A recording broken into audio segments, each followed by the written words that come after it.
Setum Bunaya.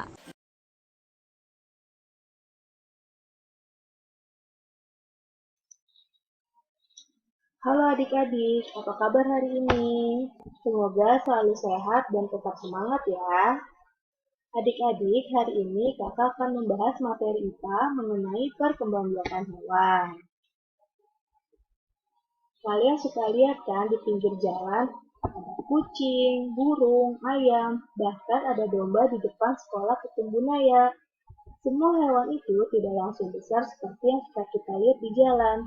Mereka pasti tumbuh dari badan yang kecil dulu dan sudah pasti fase sebelumnya yaitu dilahirkan dari induknya.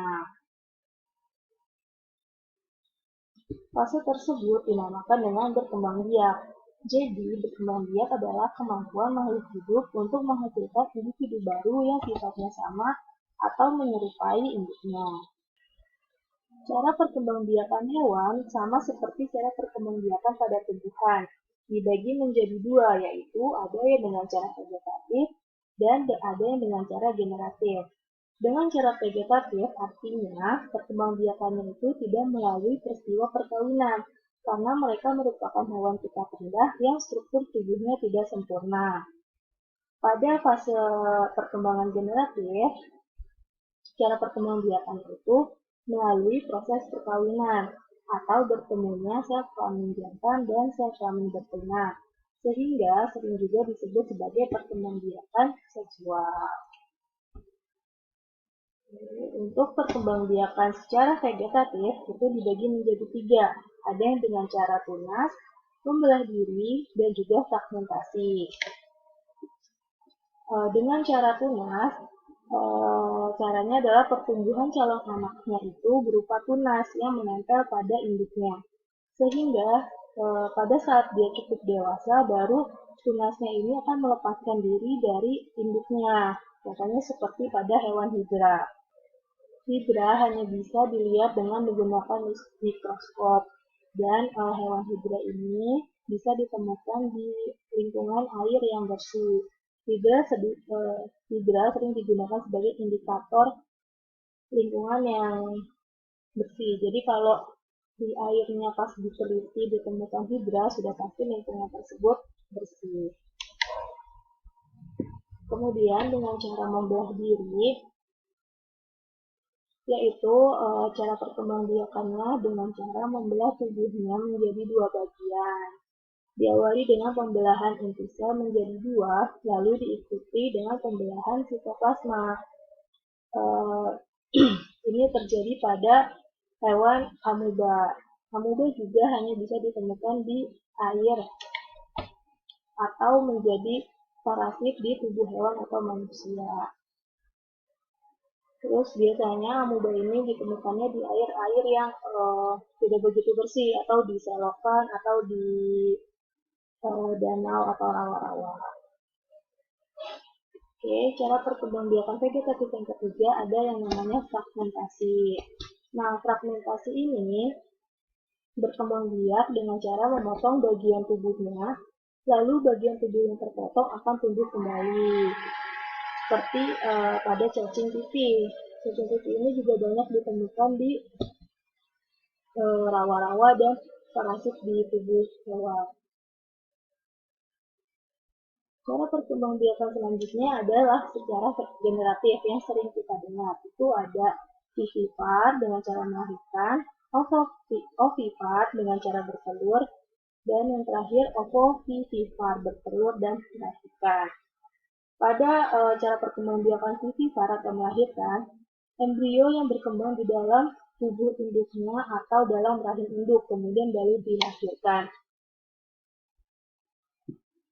Dengan cara ovipar atau bertelur, embrionya itu berkembang di dalam telur yang sudah dikeluarkan dari dalam tubuh induknya. Jadi, yang perkembangbiakan yang ketiga ada ovovivipar, bertelur dan melahirkan. Embrio berkembang dalam telur yang disimpan di dalam tubuh hingga menetas, baru kemudian dilahirkan. Ini salah satu contoh hewan vivipar. Ciri-cirinya itu memiliki daun telinga, memiliki rahim dan kelenjar susu.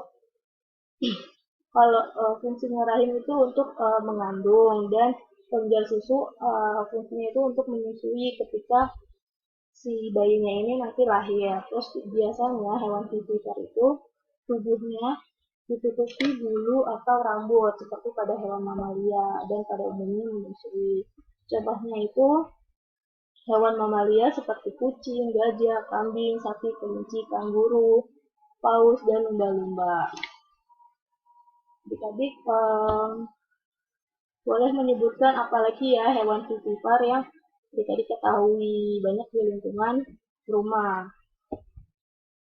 Contohnya ada panda juga. Ini ada hewan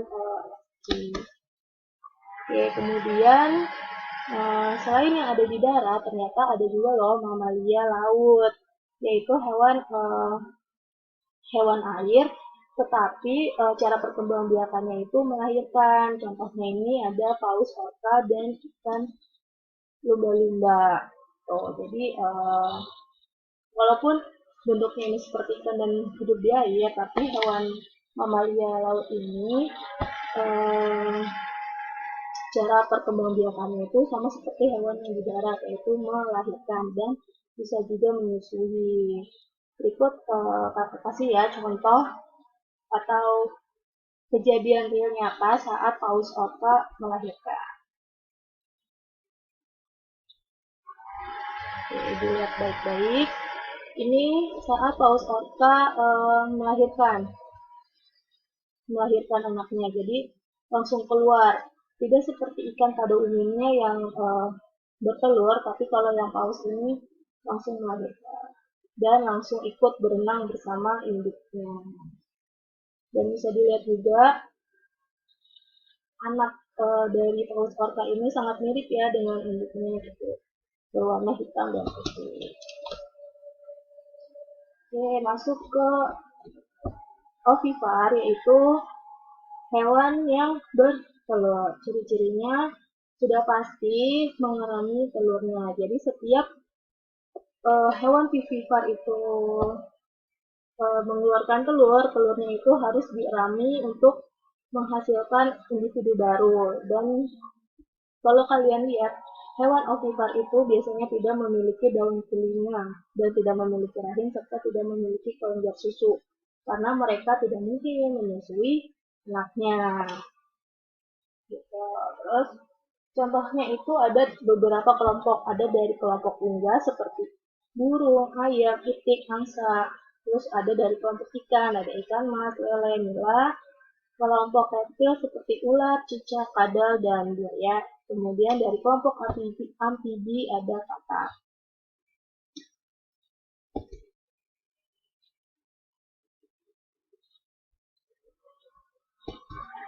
Perkembangbiakan generatif yang ketiga ada ovovivipar. Nah, untuk ovovivipar ini sangat unik karena pada hewan ovovivipar itu sebenarnya bertelur, tapi juga melahirkan. Jadi pada saat si hewan ovovivipar ini bertelur itu di dalam rahim atau di dalam tubuh betina, pembuahannya terjadi di dalam tubuh betina. Saat telurnya sudah menetas di dalam rahim atau sudah menetas di dalam tubuh betina itu, baru dikeluarkan dalam bentuk anak seperti melahirkan.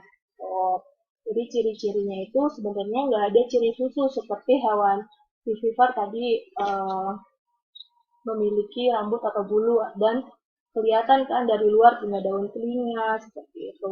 Terus kalau punya kelenjar susu, kalau hewan ovovivipar itu tidak memiliki ciri-ciri khusus. Bisa dilihat contohnya pada hewan platypus atau hewan iguana gitu. Hewan iguana kan kalau misalnya kita lihat dia mungkin masuknya ke dalam ovipar kan gitu, atau hewan platypus ini ada rambutnya masuknya ke dalam ovipar, tapi sebenarnya setelah diamati kembali, sebenarnya hewan ini itu adalah melakukan perkembangbiakannya dengan cara bertelur dan beranak. Tuh.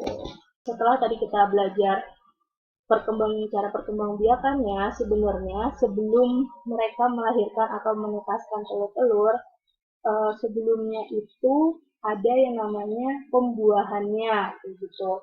Nah, cara pembuahan hewannya itu ada dua, ada eksternal dan ada internal. Seperti namanya, eksternal itu berarti cara pembuahannya itu di luar tubuh induk. Kalau internal terjadinya di dalam tubuh induk. Eksternal contohnya terjadi pada ikan dan kakap. Caranya seperti ini. Kalau ikan, ada ikan yang menghasilkan sel telur dan ada ikan yang menghasilkan sel sperma. Sel telur dan sperma ini saling bertemu di luar tubuh ikannya atau di dalam air, kemudian bertemu dan melebur sehingga membentuk telur atau terjadilah pembuahan gitu. Dan sel sperma dan sel telur yang dihasilkan ini jumlahnya itu ribuan dan sangat banyak. Tapi nanti yang jadi misalnya cuma ratusan gitu. Kenapa kayak gitu? Karena bisa aja rusak di rusak terkena air atau rusak karena dimakan sama ikan lain gitu. Jadi dari luar ini mereka akan menghasilkan individu baru. Kalau yang internal itu kan di dalam tubuh hewan kan. Jadi pembuahannya ada di dalam tubuh si induknya gitu. Di tubuh induk betina gitu. Jadi si ayam yang betinanya itu menghasilkan sel sperma yang menghasilkan sel sperma yang ada menghasilkan sel sperma yang akan berada di dalam tubuh induknya. Kalau yang hewan internal itu ada seperti ayam, sapi, kucing, dan kura-kura. Nah, seperti itulah adik-adik cara perkembangbiakan hewan.